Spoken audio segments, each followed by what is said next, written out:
Vadacurry recipe சூப்பராக ready ஆயிடுச்சு பாருங்கள். அவ்வளோதான், அருமையாக தொட்டு சாப்பிட்டோமா அப்படியே வடகறி இதில் இருக்கும். நீங்கள் நான் சொன்ன மாதிரியே கடலைப்பருப்பு பண்ணி வச்சுக்கிட்டிங்கன்னா எந்த நேரமும் மசாலா வடை போட்டுக்கலாம், இது உருண்டை குழம்பு போட்டுக்கலாம். இன்னும் கொஞ்சம் நேரம் ஊற வச்சிடணும். 1 மணி நேரம் ஊற வச்சுட்டிங்கன்னா கரண்ட்டு இல்லைன்னா கூட கவலைப்பட வேண்டியதில்லை. இது மாதிரி பண்ணி ஈஸியாக சாப்பிடலாம். பேச்சுலர்ஸ், வெளியூர்லேருந்து வந்திருக்க பசங்கள்லாம் இன்ஸ்டண்ட்டாக இந்த மாதிரி செய்து சாப்பிடலாம். இந்த வீடியோ பிடிச்சிருக்கோன்னு நம்புகிறேன். பிடிச்சிருந்தால் லைக் பண்ணுங்கள், ஷேர் பண்ணுங்கள், எங்கள் சேனல் சப்ஸ்கிரைப் பண்ணுங்கள். அப்படியே பக்கத்தில் உள்ள பெல் பட்டனை கிளிக் பண்ணிங்கன்னா எங்களுக்கு ஆதரவாக இருக்கும். தேங்க்ஸ் ஃபார் வாட்சிங்.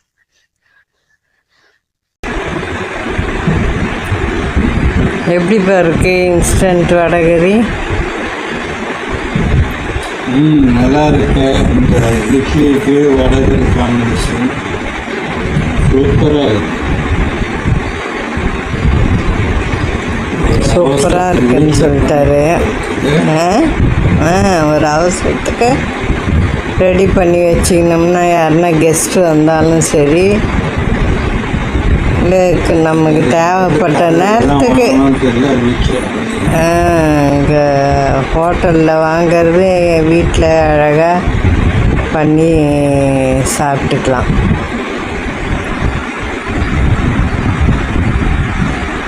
Instant vadacurry ready.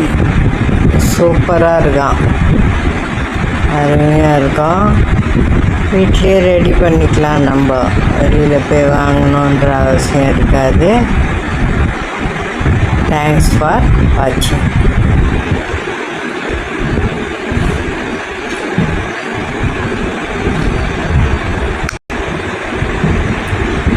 எப்படிப்பா இருக்கு இன்ஸ்டன்ட் வடகறி?